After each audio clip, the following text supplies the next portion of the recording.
Also, I thought that that chair in the background was a person, and I about lost my shit. But it is the kitchen chair with all my bags on it. It is not a person. I am safe. But I just about peed myself when I saw that. Anyway, so my makeup looks okay today, except for this. I don't know how to deal with that. And I'm also wearing this dress. I kind of got my boobs out a little bit, but it's like super flattering and has pockets, and it's super comfortable, and I just like, I love it. And I've noticed that, ooh, I thought that was a person again. I've noticed that I have kind of been like trying to hide my body since I've gained a lot of weight, but I think I just need to embrace it because it's just part of my recovery is gaining weight.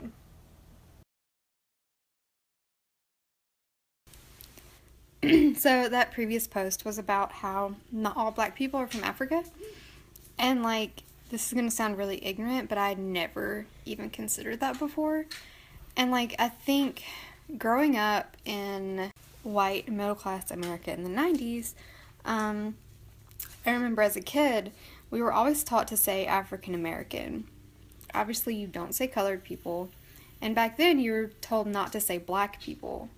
And so even now, like, seeing black people refer to themselves as black people, like, it feels really uncomfortable to say black people. And I think that's just because white people don't often talk about race, like ever, because race doesn't affect them, because they're up in their white privilege cloud.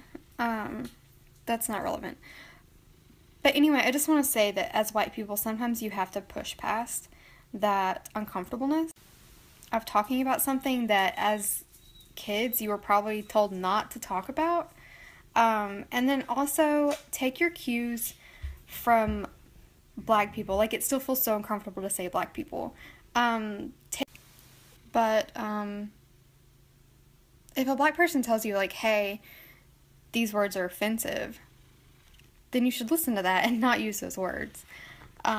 Usually I try to say people of color, but I don't think people of color is appropriate in all situations, especially, like, if you're referring to police brutality, which is disproportionately carried out on black Americans. Like, it wouldn't be fair to say people of color. So, like, as a white person, sometimes it's going to be really uncomfortable, and you might slip up, and you might be corrected by a person of color or a black person, and you have to listen to that and realize that you're going to make a mistake, and it's fine, as long as you're willing to listen to the feedback that you're given and correct that mistake. Instead of getting defensive.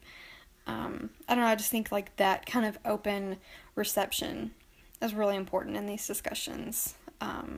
Because I know that when you feel uncomfortable and like a little insecure in a conversation, it's really easy to just get defensive and to be like, well, I'm trying, so I don't know why you're going to correct me.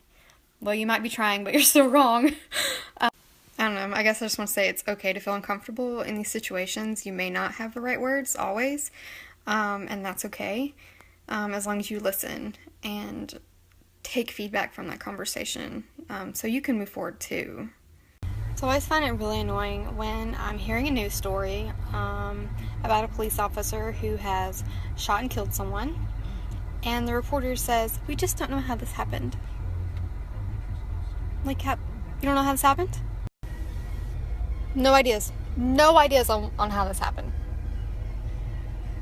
Someone just walked past my car and looked at me like I was ridiculous. But like, really, like, you don't know how this happened. I'm so annoyed.